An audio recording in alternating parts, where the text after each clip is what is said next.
Hey everybody, I hope you're doing well. Today's exciting because it's New Monitors Day.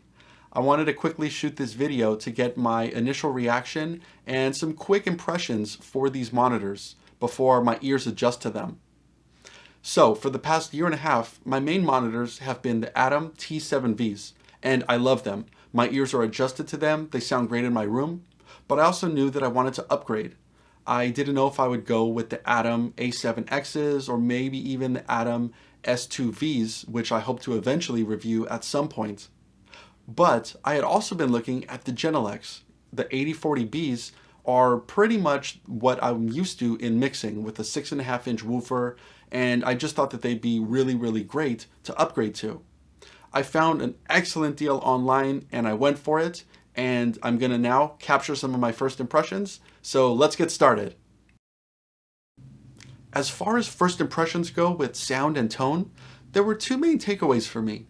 I noticed that the Genelecs were a bit more flat or rolled off in the high end, not in a bad way, but a bit more rolled off, whereas the Atom T7Vs were a little more pokey by comparison.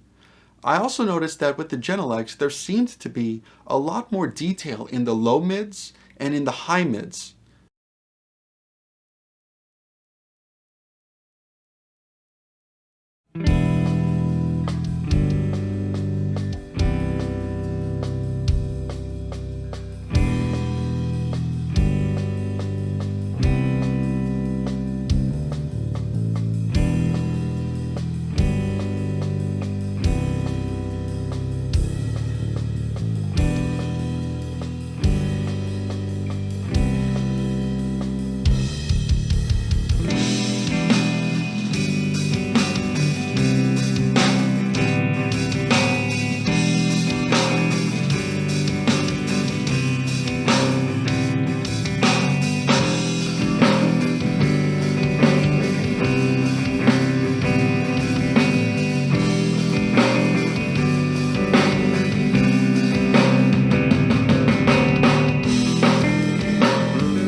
In conclusion, I'm excited about this upgrade, but I also want to give a caveat here. First of all, these monitors are not in the same price bracket, so this is not an apples to apples comparison. Like I said, I would love to get my hands on the Atom S2Vs and compare those to the Genelecs because they're much closer in price point. Second, it's really important to understand just how difficult it is to do a first impression like this online, over the internet.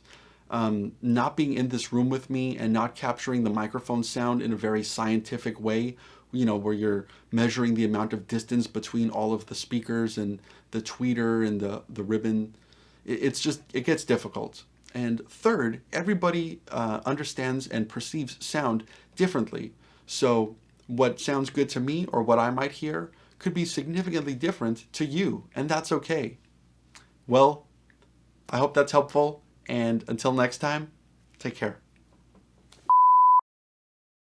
In terms of build quality, I immediately noticed three main differences.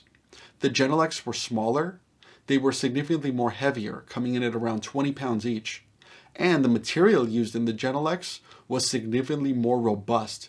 It reminds me of like an egg-shaped tank, if that makes sense. Whereas I might be more worried about the Atom speaker had it fallen on the floor. If my Genelec were to fall over, I'd be worried about my hardwood floor.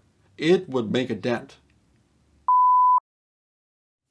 In terms of the feature set between the Genelec 8040B and the less expensive Atom T7V, there's actually a number of similarities and yes, obviously some differences for monitors at this price point. Let's start with the similarities.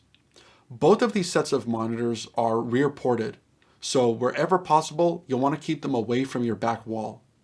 Also on the back of both monitors, you'll find the power on, power off switches, XLR inputs, and some EQ controls. And that's where things really start to separate. On the Atoms, you have some +2, -2 decibels where you can cut off or boost the high frequencies and the low frequencies. Whereas on the Genelecs, there's a whole series of switches that you can either activate or keep disengaged in order to control the entire range of sounds across the audio spectrum. The Genelecs also have a standby mode, and they have a front power indicator to let you know whether standby mode is activated or if the powers are currently on. You may have noticed in this video, as I was talking, it's most likely that the power has already turned down for my Genelecs, and they're now on standby mode. All I have to do is go play some sound, and they'll automatically turn back on. This is a cool feature that I wish the Atoms would have, but that's a whole other video.